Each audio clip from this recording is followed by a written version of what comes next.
And joining me now for an exclusive interview is retired Lieutenant General Ben Hodges, former commander of the US Army in Europe. Always good to see you, General. Good evening to you. Thanks, Aaron. Good to see you. I want to start with this NATO 3.0, with Mark Rutte's declaration of alliance unity. Is he onto something? Is this a turning point of sorts, or is this all just a smokescreen for Donald Trump's splintering with Europe?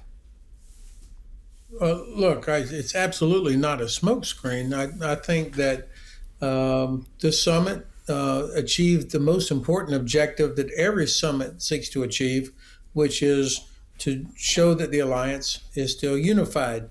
There's always huge debates between nations, the members of the alliance, and certainly President Trump has been very disruptive and unhelpful, frankly, when he talks about Greenland should be part of the United States.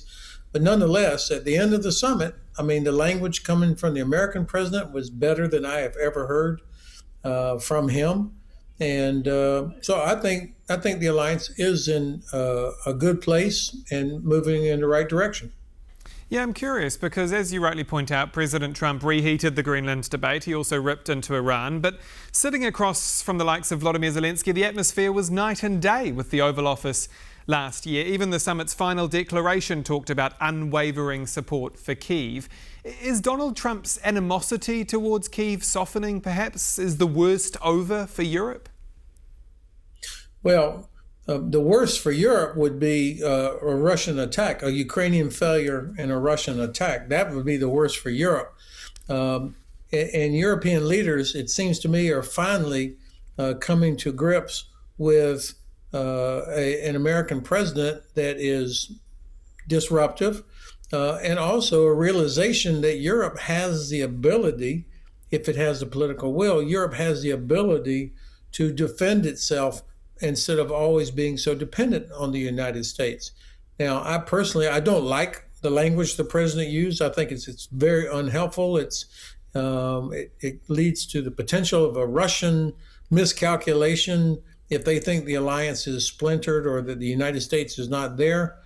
But nonetheless, the members of the alliance have so much more power than does Russia if they can work together. And I have to give Secretary General Rutte credit for kind of getting all the cats to move in the right direction. Even if I don't like his particular style, it has worked, and he delivered a very good summit. So do you feel like Europe and European leaders are over the hill of this back and forth with Donald Trump, or could he turn again in a couple of days or a couple of weeks? Well, that's the great question, Aaron. I will believe that the president has changed his attitude about Ukraine and about the alliance when I see his actions. I mean, his words yesterday were as good as I've ever heard from him about Ukraine and about NATO. So it felt much better. But, he talks about Ukraine being able to manufacture Patriot interceptors, for example. Let's see. I want to see the actual movement of the authorities to do that, or the same with selling tomahawks to Germany. I want to see that actually happening, because too many times the president has said he was going to do something and then backed away from it. So I hope I'm wrong, and I hope he does follow through. So those comments, those remarks about, or even a vague guarantee that Ukraine will be given a license to make its own Patriot missiles, you'd take that with a grain of salt?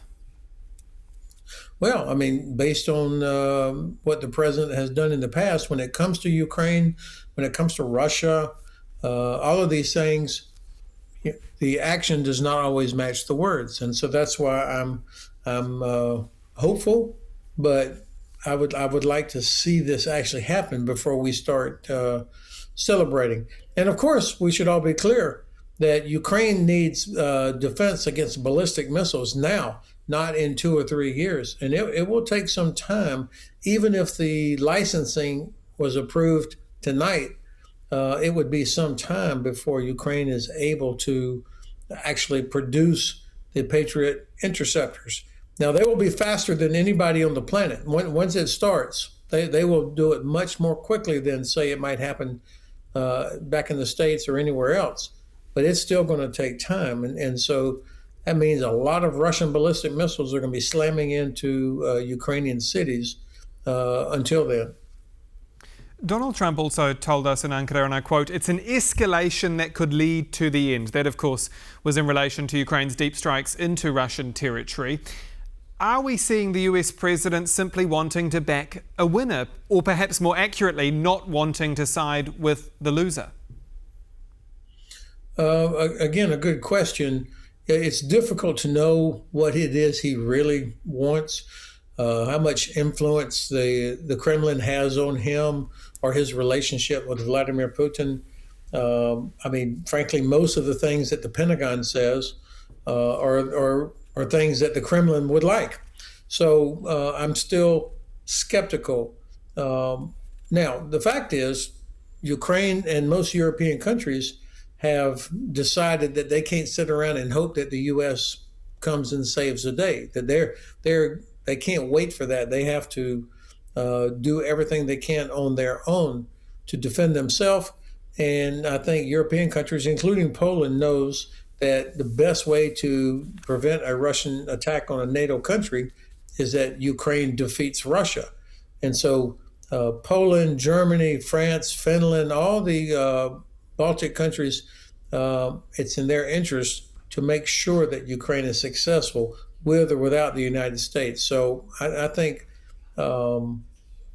we're past the point of everybody hanging on every word of the American president, but instead taking matters into their own hands because it's in their best interest.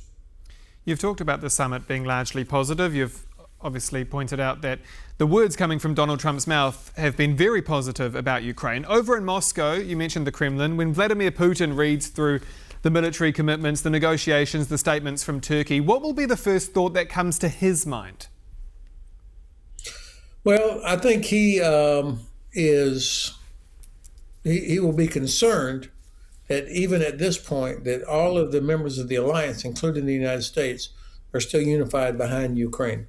And Putin is going to keep conducting this war against Ukraine as long as he thinks he can win. And so a key to him changing his assessment is the continued unity of all of the members of the alliance and the EU to support Ukraine. This is very important in that regard.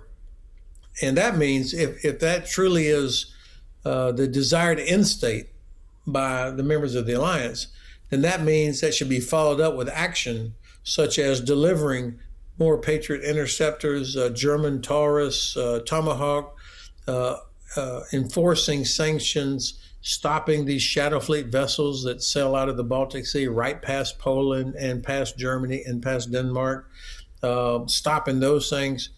This is, I think, he will be concerned about. Now, he should also be concerned that Ukraine has figured out that they have the capability to destroy Russia's they have the capability with their own long-range precision strike capability to destroy Russia's oil and gas infrastructure. And we're seeing the effects of that already. And it will be very difficult for Russia to sustain this war if their ability to export oil and gas to China and India is so degraded as it appears to be. So I think the momentum of this war has changed. The Kremlin sees it. And now I think the Kremlin is looking at what are their options. How did they change the narrative? How did they change the momentum? So we could be looking at a full-scale mobilization before the end of the summer. I don't know that, but now that Mr. Peskov acknowledges that Russia is at war, so it's like they're preparing the Russian population for something else. They've closed the border with on the west with Finland and Estonia and Lithuania, and they've closed the border on the east with Kazakhstan and Georgia and Azerbaijan in order to keep people in who might want to leave to avoid a mass mobilization. So this is something we should be watching. General, I want to end, you mentioned momentum there, and we're running out of time, unfortunately, but I want to end with a line from Valery Zaluzhny, who has reportedly told Volodymyr Zelensky he will run in any future Ukrainian presidential election. He's come out today and written, quote, "Do not assume Russia has lost the war." He's talked about that being a dangerous misreading. Is there a risk of overplaying Ukraine's momentum, of overstating the wins from strikes on oil refineries, on Crimean supply lines? No, this is what everybody should be focused on: is keep your foot on the gas. Do not let the Russians get back up. Do not give them the chance to recover. So far, they do not seem to be able to prevent this. And I think General Zaluzhny, of course, Ambassador Zaluzhny is correct to say, hey, don't be overconfident. But absolutely, we should not let up on this. Lieutenant General Ben Hodges, always a pleasure. Thank you so much for your time. Thanks for the privilege, Aaron. And that's all for World News Tonight. Do stay with us here on TVP World for more news and analysis. I'm Aaron Darman. Good night.